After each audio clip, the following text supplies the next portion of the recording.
ये guys welcome back to the channel. तो आज हम लोग एटॉमिक स्ट्रक्चर का लेक्चर 3 पढ़ने जा रहे हैं। ठीक है, इससे पहले हमने लेक्चर में क्या पढ़ा, कैथोड रे ट्यूब, दूसरे में हमने मिल्टन्स ऑयल ड्रॉप एक्सपेरिमेंट और हमने चार्ज बाय मास रेशियो ये सब पढ़ा। ठीक है, आज हम पढ़ने जा रहे हैं जे थॉमसन का क्या हमारा मॉडल था।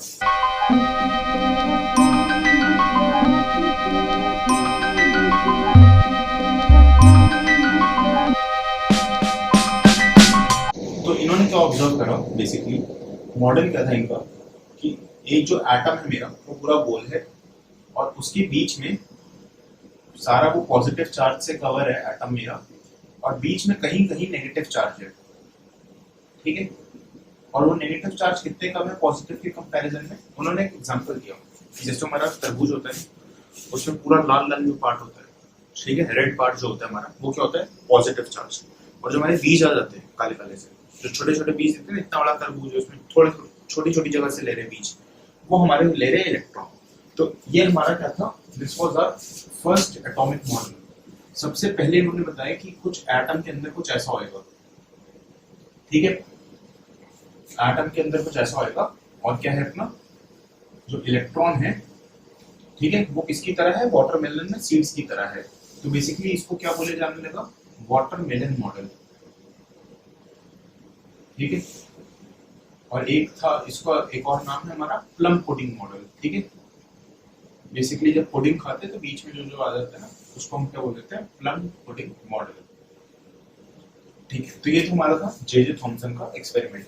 फिर बाद में एक्सप्लेन नहीं कर पाए कि पॉजिटिव नेगेटिव चार्ज कैसे कैसे डिसाइड करता है, तो हमें पता लगा धीरे से कि ये मॉडल है गलत। तो केमिस्ट्री में ऐसी है, हम कुछ भी पढ़ेंगे वो आ जाएगा इसके आगे है गलत, है ना। अभी रदरफोर्ड का पढ़ाऊंगा, फिर बोलेंगे गलत है, फिर बोर का पढ़ाऊंगा, फिर बोलेंगे गलत है, फिर हम पढ़ेंगे क्वांटम मैकेनिकल मॉडल, क्योंकि अभी तक तो चलो यही मिला है, लेकिन ये पूरी तरह से सही नहीं है। ठीक है, ऐसे ही चलता है केमिस्ट्री में अपना। ठीक है, एक्सेप्शन है, गलत है, तो ऐसे हमें पढ़ते रहना पड़ता है। और अगर हम पढ़ेंगे तो हमें हिस्ट्री पता कैसे चलेगी कि क्या क्या हुआ था पहले, हम तो सीधा नया पढ़ लेंगे, डिस्कवरी कैसे हुई, ये सब 1800 की बात है।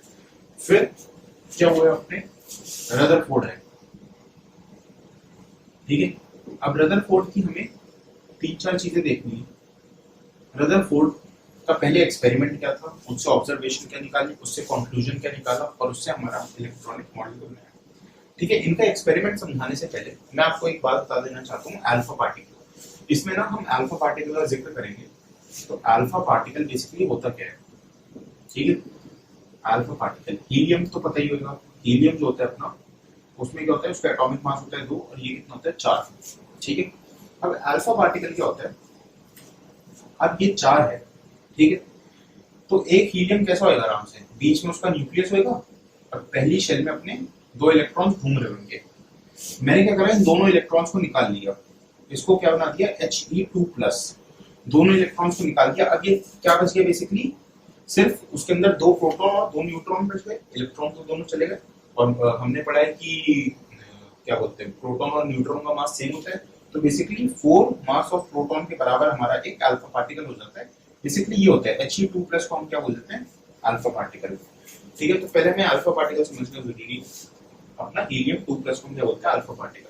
अब बात कर लेते हैं कि रदरफोर्ड में एक्सपेरिमेंट था क्या। ठीक है, तो उन्होंने क्या करा, एक रेडिएटर लिया, ठीक है, जहां से अपने अल्फा पार्टिकल्स निकलेंगे। ठीक है, ये क्या है अपना रेडिएटर। ठीक है, ये क्या करता है, एमिट करता है अल्फा पार्टिकल्स। ठीक है, तो अब अपने को क्या करना है, एक्सपेरिमेंट। ठीक है, तो रेडिएटर क्या करता है, अपने अल्फा पार्टिकल्स यहाँ से भेजता है। ठीक है, ये अभी मैं टॉप व्यू दिखा रहा हूँ थोड़ा सा। और होएगा क्या, बीच में हमारा एक लगा है गोल्ड फॉइल। ठीक है, कुछ अगर ऊपर से देख रहे हैं तो गोल्ड फॉइल हमें कुछ ऐसा पतला सा दिखेगा। अभी मैं साइड व्यू भी दिखाऊंगा। और गोल्ड फॉइल को पार करते हुए एक हमारी कुछ ऐसी सी एक, ठीक है, ये क्या है, एक फ्लोरोसेंट स्क्रीन लगी है। फ्लोरोसेंट स्क्रीन लगी है जिसपे कुछ भी जाके भिड़ेगा तो चमक जाता है। ठीक है, जैसे हमने कैथोड रे में कोई पढ़ाते हैं, फ्लोरोसेंस हम लगा देते हैं, फ्लोरोसेंट स्क्रीन, ताकि कुछ भी पार्टिकल जाए तो चमक जाए उधर।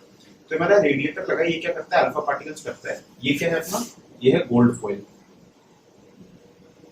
और हमारे यहाँ से अल्फा पार्टिकल्स कैसे जाते हैं कि ऐसे जाते हैं, ऐसे जाते हैं, ऐसे जाते हैं, ये सब हमें पढ़ना है। ये तो हमने देख लिया ऊपर से, लेकिन अगर मैं साइड से देखूं तो साइड से मेरे को कैसा दिखेगा? ये हमारा कुछ एक रेडिएटर ऐसे, ठीक है, थोड़ा सा बड़ा बना देता हूँ। एक हमारा रेडिएटर कुछ ऐसा है, ठीक है, और क्या है बीच में क्या लगा है? गोल्ड फॉइल, और यहाँ पे क्या लगी है अपनी फ्लोरोसेंट स्क्रीन, ठीक है। तो अल्फा पार्टिकल ऐसे जाएगा और देखते हैं गोल्ड फॉइल से पास करता हो कैसे जाएगा। गोल्ड फॉइल ही क्यों लिया हमने? तो हमें ना बहुत पतला चाहिए था कुछ भी चीज, जैसे एल्यूमिनियम फॉइल होता है ना हमारा जिसमें टिफिन वगैरह पैक होता है, तो उससे भी हमें पतला चाहिए था। तो उससे पतला क्या होता था? गोल्ड फॉइल, ठीक है। तो हमने उस पर एक्सपेरिमेंट करा। तो बेसिकली हुआ क्या, अब गोल्ड फॉइल को अगर मैं एकदम जूम कर दूं तो क्या हो जाएंगे? इसके कुछ ऐसे एटम्स बन जाएंगे, यहाँ पे, यहाँ पे, यहाँ पे, ठीक है, कुछ ऐसे एटम्स बन जाएंगे। और मान लेते हैं हमारे यहाँ पे फ्लोरोसेंट स्क्रीन है, ठीक है। तो हो क्या रहा था, यहाँ से जैसे अल्फा पार्टिकल निकले तो कोई पार्टिकल तो ऐसे सीधा चला गया एकदम फ्लोरोसेंट स्क्रीन पे जाके टकराया, तब हमें समझ आया कि वहां पे जाके टकराया, ठीक है। और ये अपना एटम है तो अपना बीच में क्या होगा? न्यूक्लियस होगा, ठीक है, बीच में पॉजिटिव चार्ज होगा, ठीक है। लेकिन अभी पॉजिटिव चार्ज नहीं बनाते क्योंकि हमें उससे पहले पता नहीं था क्या है। और ये अपना ऐसे जा रहा है, ठीक है। कोई अगर थोड़ा सा पास से चला गया तो कोई थोड़ा सा डिफ्लेक्ट भी हो गया इधर की ओर। और 20,000 में से एक ऐसा पार्टिकल था जो पूरा पलट किया जाता था, ठीक है। कितने में से? 20,000 में से 1 in 20,000 अल्फा पार्टिकल्स जब जाते थे ना ऐसे, मोस्टली तो देखो ऐसे सीधे निकल जाते थे, ठीक है। या कोई कोई क्या हुआ, हल्का सा डिफ्लेक्ट कर गया, डिफ्लेक्ट मतलब हल्का सा एंगल मुड़ गया। और 1 in 20,000 जो थे वो क्या करते थे? 180 डिग्री पलट जाते थे। तो काफी पार्टिकल्स तो मेरे सीधे जा रहे हैं और 1 in 20,000 मेरे क्या हो रहे हैं? पलट जा रहे हैं। तो ये अभी हमने ऑब्जर्व कर रहे हैं, ठीक है। तुम्हारा ये था एक्सपेरिमेंट, ठीक है। इसमें हमें पूरा थ्योरी में लिखना पड़ता है कि हमारे ये रेडिएटर से अल्फा पार्टिकल्स थे, ये सीधा जाते थे गोल्ड फॉइल के थ्रू, फ्लोरोसेंट स्क्रीन पे जाके टकराते थे, ठीक है। फिर हमने क्या करा? गोल्ड फॉइल को जूम करके देखा कि ये गोल्ड फॉइल के कुछ एटम्स ही होंगे, ये एटम्स अपने गोल्ड फॉइल के, ठीक है। ये अल्फा पार्टिकल कुछ सीधे जा रहे हैं, कुछ कुछ मुड़ जा रहे हैं, ठीक है। और ठीक है, तो इससे हमें ऑब्जर्वेशन क्या मिली? पहले ऑब्जर्वेशन लिख लेते हैं। ऑब्जर्वेशन क्या मिली? Most alpha particles went straight, ठीक है। जो मोस्टली अल्फा पार्टिकल्स थे, कितने मोस्ट? लगा लो लगभग 99.9%, 9 है ना। इतने अल्फा पार्टिकल्स मेरे क्या करे? सीधे चले गए। वेरी फ्यू वर डिफ्लेक्टेड, ठीक है। बहुत कम ऐसे अल्फा पार्टिकल्स थे जो थोड़े से मुड़ रहे थे, जो अपना एंगल थोड़ा सा भी चेंज कर रहे थे, ठीक है। और अपने 1 in 20,000 क्या थे?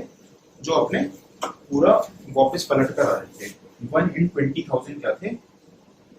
1 in 20,000 पूरा 180 डिग्री मेरा रिवर्स मानते थे। तो अभी तो हमने लिख लिया एक्सपेरिमेंट, फिर हमने लिख लिया ऑब्जर्वेशन। अब इससे कंक्लूड क्या करा उन्होंने कि एटम हमारा कैसा होता है। तो कंक्लूजन बेसिकली क्या था उसकी भी बात कर लेते हैं। कंक्लूजन ये था कि उनके हिसाब से हमारा इलेक्ट्रॉन कैसे चलता था। उनके हिसाब से उन्होंने बोला बीच में देखो भाई एक है न्यूक्लियस और उसके चारों ओर क्या है? मेरा इलेक्ट्रॉन ऐसे घूमता रहता है, ठीक है। इलेक्ट्रॉन ऐसे घूमता रहता है, इसलिए हमारा क्या है? ऐसे ऐसे हमारा इलेक्ट्रॉन चलता है, ठीक है। तो इन्होंने क्या करा? जो तो देखो एकदम जब बीच में जाता था ना एटम के, तभी 180 डिग्री पलटता था।